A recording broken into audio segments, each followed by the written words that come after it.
শেখ মেহেদী outstanding bowler এবং last practice ম্যাচেও সে একের পর এক ব্রেক থ্রু দিয়ে গিয়েছে, এরকম ফ্ল্যাট উইকেটে যেভাবে বোলিং করেছে। বিং এজ এ বোলার হিসাবে শেখ মেহেদীর আসলে অনেক অপশনস আছে এবং সে বলের যে ভেরিয়েশন আছে সবকিছু মিলে আউটস্ট্যান্ডিং বোলার। মেহেদী হাসান মিরাজ সেও ভালো বোলিং করছে। মেহেদী হাসান মিরাজের কথা বললে আমি বলবো বেসিক্যালি ও একটা প্যাকেজ যেমন ওকে যেভাবে যেখানে প্রয়োজন সেখানে ব্যাটিং করানো যাচ্ছে এবং সেই সাথে সে 10 ওভার বোলিংও করছে, এবং সেটা এমন না যে লাস্ট 2 মাস 3 মাস, সেটা লাস্ট 1.5-2 বছর ধরে আমরা দেখে আসছি।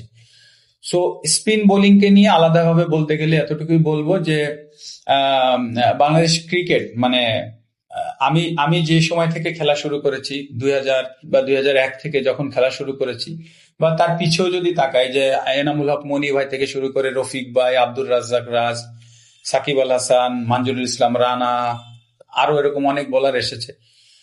স্পিন বোলিংটা সবার কথা আলাদা করে বলতে হবে যে তারা সবসময় বাংলাদেশকে লিড করে এসেছে বোলিং ডিপার্টমেন্টে। সো স্পিন বোলিংটা হচ্ছে আমাদের, অবশ্যই রিস্ট স্পিনার নাই, এটা একটা উইক পয়েন্ট।